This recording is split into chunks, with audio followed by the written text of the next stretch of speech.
get comfy. Hello, hello. I've got my finger up my nose. I'm rubbing my nose. Well, I'm not sure. It's a bit of a... Bogey time! A bogey story. Ugh. I hope you've had your tea. Yeah. This is a good one to eat your tea to. Oh, stop. Or your breakfast in the morning. Because there is quite a bit. Back. There is quite a bit of eating in this story, Oh, I is think. there? Yeah. Goldilocks is in it. Hello! Hello, hello. Hello, good evening. I'm here to read you a story about the big bad bogey. Yes, and then send you off to bed. Calm down, calm down. We do that at the end. We do that at the end. If you're watching live, it's 6 o'clock. It's not time for bed yet anyway, is it? No, it's just kind of a wind down It's time, just isn't kind it? of a wind down, wind them up and send them off again. No. Right. It's a calm down time. Right then, folks. Have I told you? It's called Who's Afraid of the Big Bad Bogey? And who's lent us this book? Who's lent us this book? Well, who's lent us this book is Harley. Hello, Harley. Thank you for your brilliant books. On Tuesday, we needed a wee, and tonight we're going to have a big bad bogey. Right. It says here, hi from Tom. Hello, Tom. How you doing, mate? Mum's cooking dinner at the moment, so she's hoping that we're going to Are you having mushy peas? Oh, stop it. Mushy peas, Tom. You're not going to eat mushy peas after you've heard this story. We've got to keep him quiet now. Oh, have we? While Mum's doing the dinner. Right, Tom. We're going to keep you quiet, but you won't want to eat mushy peas after hearing this story. Harley's here, so thank you very much, Harley. Harley, you'll be able to read along with me, won't you? Out of memory. Won't be reading from your book, because I've got it. And Leonie's just said, actually, it was a great article. If you've seen the article that we've got yes. on the page there, she said it's a great article and she likes how I get Made a mistake with your age, though, how I get younger through the article, so I'm going to go and put a face pack on She's tonight. younger than they say. No, she's older than they say. Behave. Yeah. Right, hiya, Lincoln. You're crawling around like crazy. I'll tell you what. Hello, Lincoln. Tell you what, come closer, Lincoln. Come closer, Lincoln. And we'll tell you a story. We'll tell you a story, Lincoln. We'll tell you a story. Come here, come here. You'll love this. Right, let's do it. Let's do it. So it's Who's Afraid of the Big Bad Bogey by Tim Knapman and Tom Knight. Tim Knapman and Tom Knight. There's a link to how you can buy the book yourself in the description underneath this this live video. So, who's afraid of the big bad bogey? There's a big giant there.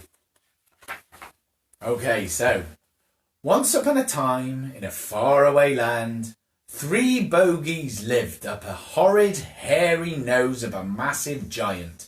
Now, this is where I could show you my horrid, hairy nose, but I don't think I will. I don't think you want to do that. Their names were James, Alice, and the Big Bad Bogey. James and Alice were as sweet as can be. But the Big Bad Bogey was very naughty indeed. He loved pulling on the hairs in the giant's nose. That's what it is.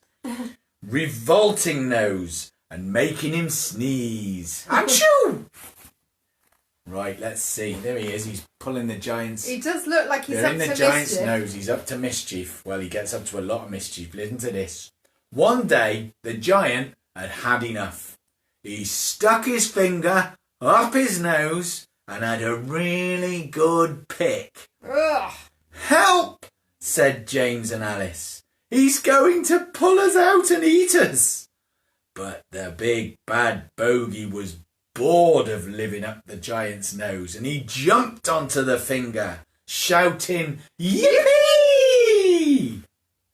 The giant was going to eat the big bad bogey, but he was so big and so bad that the giant flicked him away instead. There he goes. He's on the giant's finger and he's flicked him away. Woo! Now, let's see where the big bad bogey gets to.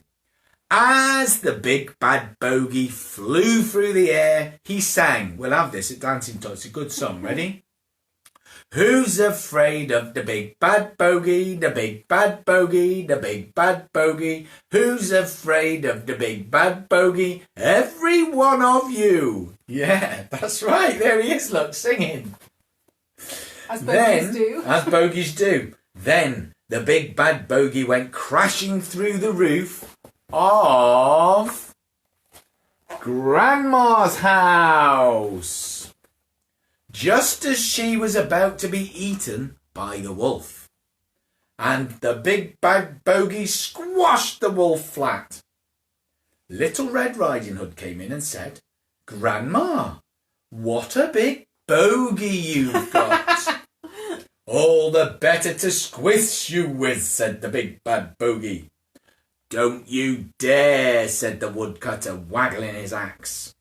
"Ha ha!" laughed the big bad bogey, and he went bouncing over to the Three Bears' house. Right, I wonder what the Three Bears and Goldilocks were doing. Just as Goldilocks was about to eat one of the bowls of porridge, the big bad bogey bounced into the first bowl of porridge. Ouch! Too hot! Then into the second bowl of porridge. Oh, too cold! And lastly, into the third bowl of porridge. Just right. "I'm not eating that now," said Goldilocks. "It's got a bogey in it." "Ha ha!" laughed the big bad bogey, and he went bouncing over to Cinderella's house. Just as the fairy grandmother was turning a pumpkin into a carriage. It was the most beautiful carriage there ever was, until the big bad bogey came bouncing in and broke it to bits. Oh no! Oh no, what have you done, big bad bogey? So Cinderella had to go to the ball on a bogey instead. "I'm not happy," she said. I bet she's not. But the big bad bogey didn't care. "Ha ha!" he laughed, and they went bouncing over to the palace. Okay, so Cinderella's gone on a bogey to the palace. Wonder what happens. While Cinderella was dancing with the handsome prince, the big bad bogey saw a princess about to kiss a frog. So he went bouncing over and squished that frog flat. "If I'd kissed that frog, he might have turned into a prince," said the princess.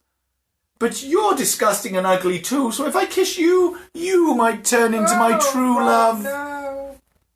She kissed the big bad bogey. But he still stayed the same. Oh. Yeah, exactly. That's what she said. "I feel sick now," said the princess. At that very moment, the clock in the palace tower struck midnight and Cinderella ran away from the ball. But she left her glass slipper behind on the stairs. Look, she's left her glass slipper. She's got a habit of doing that. She's got a habit of doing that, Cinderella. The handsome prince said, "I will marry the person who fits this slipper." The ugly sisters wanted to try it, but before they got a chance, there's the ugly sisters, they want to try the shoe, but before they got a chance, what's going to happen? The big bad bogey bounced into the glass slipper and it fitted him perfectly. "Will you marry me?" asked the handsome prince with a tender sigh. "Ah, I don't see why not," said the big bad bogey. "Because you've spoiled my story, that's why not," said Cinderella, storming up to the big bad bogey. She was very cross. "And mine," said the princess with the frog. "And mine," said Goldilocks. "And mine," said Little Red Riding Hood. I don't know why she's got a voice like that, but she has. The big bad bogey looked around at all their faces. They were very, very, very cross. The big bad bogey had been enormously naughty. He had spoiled everything, and he knew he should feel very ashamed indeed. Mr. Page, very ashamed indeed. But he didn't! Ha ha! Laughed the big bad bogey, and he sang, "Who's afraid of the big bad bogey, big bad bogey, big bad bogey? Who's afraid of the big bad bogey? Every one of you!" It's like League of Gentlemen, this. Love it. Yes. "Yes, I'll marry you," he said to the handsome prince, and they went bouncing off into the sunset to live happily ever after. When the massive giant picked up the big bad bogey and decided to eat him after all. Boom! Down he went in one swallow. "Yuck!" said the giant. Oh, the end. Gross. Lovely. What a lovely gross story. Right, Tom? Absolutely gross. Hopefully now you've settled yourself down and you can have your mushy peas and chips for your tea. Yeah, you can. Do you like that, Lincoln? Big bad bogey, big bad bogey, big bad bogey. That's right, Link. That's right, mate. And relax. And relax. And calm. Thank you, Harley. Another fab story from you. Yeah, absolutely fab story. I was going to say you don't have Pickham. You don't know how to pick 'em! Oh, well done! Yes! You know how to pick 'em! Oh, that's very good! Not bad, is it? Just there. Yeah. Was it? We said that earlier. No, we didn't. No, we didn't. I'm just a comic genius, I don't know. You are a comic genius, actually. You are, yeah. Right, so. Well, thank you so much for having a 6 o'clock snuggle with us. We're back tomorrow. Having a 6 o'clock pick. Do you want to see the hairs? No. Don't give them nightmares. They've seen it plenty of time before. We'll see you in the morning at 10:30 if you're up for a boogie. Yep. We better have a bit. I think we should have a bit of a holiday theme because we're going on a summer holiday. Yeah. Well, we'll have more rain theme or whatever tomorrow. Yeah. But anyway, we'll be back tomorrow at 10:30 if you want to join us for a boogie. And what we'll do, when this is finished, we'll put up a birthday thread. So if you've got a birthday you're celebrating, got your birthday, please tell us because we'd love to celebrate. And because we're going to be in Cornwall for the next 2 weeks, if you've got your birthday coming up in the next couple of weeks or so, you write your name on that thread or tell us tomorrow if you're there, and we'll sing happy birthday to you as well. Yeah, that'd be lovely. Just make sure I've got. Oh, what? No, I'm just reading messages here, and it says that another dirty message. Yes. Yes. Okay, we can't say that. No, I do. We do love your dirty messages, but we love can't. Bev. We can't. Yeah. Anyway, it's all there for you to read. Yes, it's all there for you to read. I'm just not reading it out. Let's just hope we haven't got any child geniuses who can read as well. Right. Okay then. See you tomorrow. See you tomorrow. Night, everybody. Night. Sleep tight. Ta-da. Don't let the bogies flick and fly. Bye. Night.